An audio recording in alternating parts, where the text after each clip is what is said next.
and watch the steps cook. You want 17 birds? Big ring, I play for the 17 birds. Hit my line if you want 17 birds. Big ring, I play for the 17 birds. I know a guy if you want 17 birds. Big ring, I play for the 17 birds. I know a guy if you want 17 birds. Big ring, I play for the 17 birds. Yeah, I'm from the 17th curb.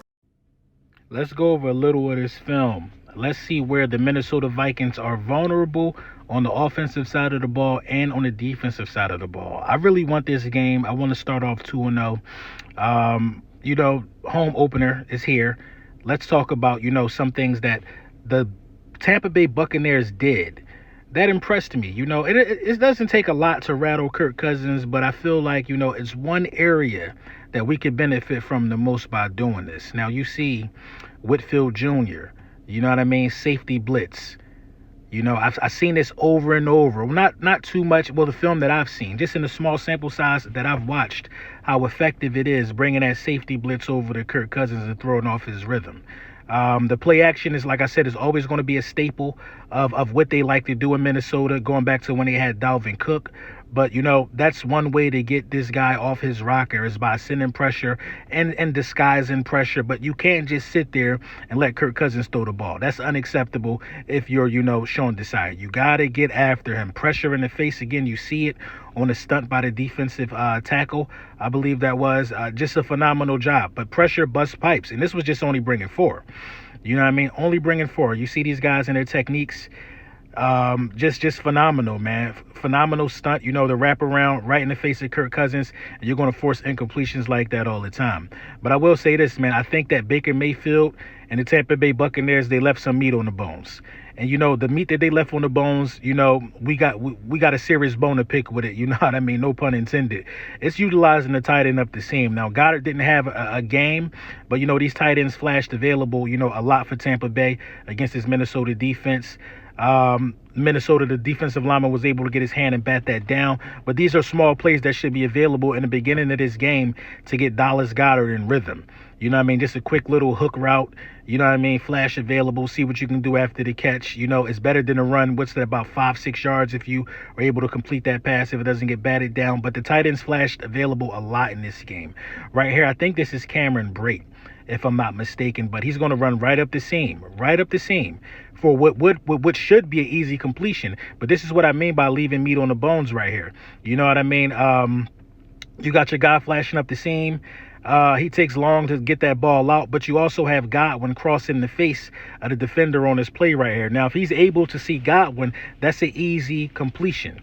You know what I mean? It's a really easy completion if he's able to see Godwin. So Baker left some meat on the bones. I think Jalen Hurts scans the field a little better than Baker, and I think he'll be able to see guys like that right there. He's so fixated on what's going on the outside, doesn't look in the middle of the field. And we know Jalen Hurts really loves to throw from the pocket and in the middle of the field. So we'll see, man. I think this is the play that I was referring to earlier with Cameron Brate, running up the seam. Yeah, this is it. So, a lot of meat left on the bones when targeting these tight ends. You know what I mean? Baker Mayfield was able to pull his game out, but, just not able to concentrate right there. Another drop by a tight end. The first one was batted down. This one appears to be dropped by the tight end running up the seam. This is a real good route and, real good recognition by Baker Mayfield to see what's happening, to make the correct read. A real timely throw. You got to pull that in if you're the tight end. And Dallas Goedert don't drop those. Let's just call a spade a spade. He ain't dropping too many of those, man. But again, you see right here, man, you see a nice blitz and some pressure. The safety is going to come off. Whitfield again. You got 2 guys that's going to drop back. We're going to slow this one down a little bit. You got 2 guys on the line that's going to disguise and drop back into coverage. That confuses Kirk Cousins just enough. And that lets Whitfield run free for a hit on the quarterback. You know what I mean? Actually a turnover. So, these are the things that I want to see from Sean Desai and his defense.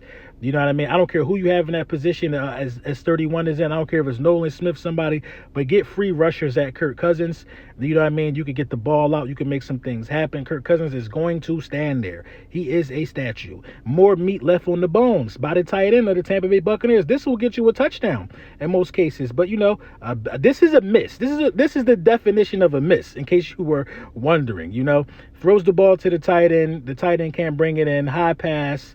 Bad pass by Baker Mayfield, but the tight end was available. And that's all we need to know moving forward, because this should be a Dallas Goedert game, in my opinion. Let me know what you think in the comments, man. Yes, sir. Yes, sir. Yes, sir. Yeah.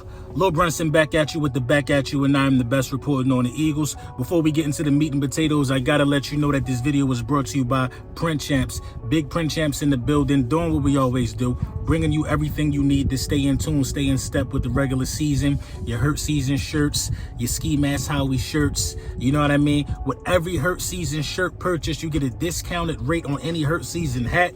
Go ahead and get them while supplies still last. God bless who hating still streaming out. Let's talk about it, man. Let's talk about this matchup we got going on tomorrow. Thursday Night Football. The Philadelphia Eagles home opener against the Minnesota Vikings. And, you know, for a team that won week one, there's probably still some questions about the Philadelphia Eagles. You know, we're going to talk about the keys to victory in this game. We're going to talk about, you know, what I expect to see a little different in this game. You know, you probably already just saw the film. But yeah, that's neither here nor there. If you didn't see the film, you'll see it after this video. But, you know, I've noticed some things looking at, you know, the Minnesota Vikings lost last week, you know what I mean? And I also noticed some things, you know, looking at our film, but we're going to focus on the Minnesota film, you know what I mean, and how they were, how they can be exploited on the defensive side of the ball, and how we can give their offense fits based upon, you know, what we saw last week and week one. So, listen, let's talk a little bit about, you know, what transpired in the Philadelphia Eagles game and why I'm willing to give them a mulligan. You know what I mean? Week one, man. You can't base anything off the NFL in week one. Everybody knows that. Let's talk about the conditions up the East Coast. You know, the conditions up the East Coast, you know, it had a lot to do. It had a lot to say about a lot of games. You know, the Cowboys and the Giants game, it was wet out there. You know, offenses really couldn't move the ball. The New England and the Eagles game, it was wet out there. It really hindered what we do. Mac Jones found some success in the passing game, but he had to throw 50 times to get that 300-something yards. So they were willing to go out there and throw the ball against a revamped secondary. Listen, man, if you give Bill Belichick all summer to game plan for, you know, your team, then one of the best defensive coordinators in the history of the game.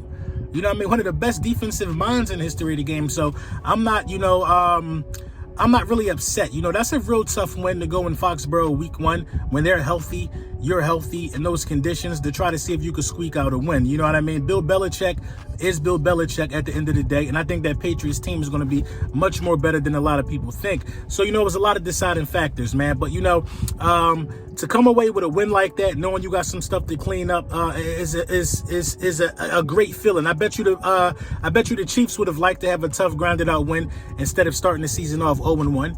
You know what I mean? Let's think about things in the proper perspective. You know, a win is a win at the end of the day. If that was an NFC Championship game, we'd be going to the Super Bowl. You know what I mean? That's all it's about, is about winning. So, you know, winning and still having some things to clean up is very, very fortunate for the Philadelphia Eagles. I will say that. Baker Mayfield left a lot of meat on the bones in that win against the Vikings. There was a couple of drops. You know, the tight end up the seam, I think, is going to be really impactful for the Philadelphia Eagles this upcoming week, especially since we feel like Belichick did a great job of taking Dallas Goedert out of the game plan. And also Belichick, and also, you know, I hate saying we missed him on a couple of plays when he was open, but in my opinion, you only can miss a guy if you throw a ball to him and it's not complete. You know what I mean? Let's get the definition of a miss down pat, because people are running wide open on every play. You know what I mean? I'll say this, we made the wrong read on some throws, maybe, when Dallas Goedert was running wide open. But, you know, other than that, I think Belichick had a strong emphasis on keeping him out of the game plan based upon what we've seen in some of the early film. If you really watch the film, you'll see how they had an emphasis on taking Dallas Goedert out of the game plan. Maybe they thought we were going to go short with a lot of our passes simply because of the conditions. But, you know, getting Dallas Goedert involved in this week, I think, will be a big key for the Philadelphia Eagles. The quarterback draws, I don't really like the quarterback draws. I really want to scrap them, but listen, man, we're going to see Jalen Hurts move the pocket with his legs to challenge the eye discipline of these guys. You know, getting your passing game going, I think, is going to be a real point of emphasis for us, and it's doable, man. You know, these guys play a lot of soft coverage. We have the the wide receivers that can, exploit what these guys like to do. And I think that's going to be a point of emphasis in letting the ball fly in this game, especially in the home opener. Now, on the defensive side of the ball, as the film will show or already shown that I presented, is that, pressure bust pipes for Kirk Cousins. We already know that. And the corner blitz was a staple for the Tampa Bay Buccaneers last week in getting that week 1 victory against the Minnesota Vikings. They brought Whitfield Jr., off that edge, and they disguised a lot of coverages. So Sean Desai has opportunity to redeem himself and get off to a hot start defensively, because if you come out there with the amount of blown coverages that we seen last week, Justin Fields and Kirk Cousins can eat you alive. Pause. You know what I mean? If Mac Jones can do it, then Kirk Cousins is a better passer of the ball than Mac Jones. Now, Mac Jones ain't no slouch throwing the ball, but Kirk Cousins can throw the ball. He can spin it. So it's all about cleaning up it's all about cleaning up things. Because if Minnesota's looking at the film and they're looking at the holes that we've presented. They're looking at how we just left tight ends unaccounted for. So TJ Hawkinson could be a guy, that's heavily in the game plan. Running the ball, I think we'll be able to stop the run. We looked really good up front. So they're going to try to get the ball out of Kirk Cousins' hand as fast as possible. So being disciplined with the second level, like the linebackers, because they know we injured there. So being disciplined there is going to be really, really key to us winning this game. Also, with being disciplined comes, maintaining your gap discipline as well. You know what I mean? Because Kirk Cousins they're going to use play action, man. They always have used play action.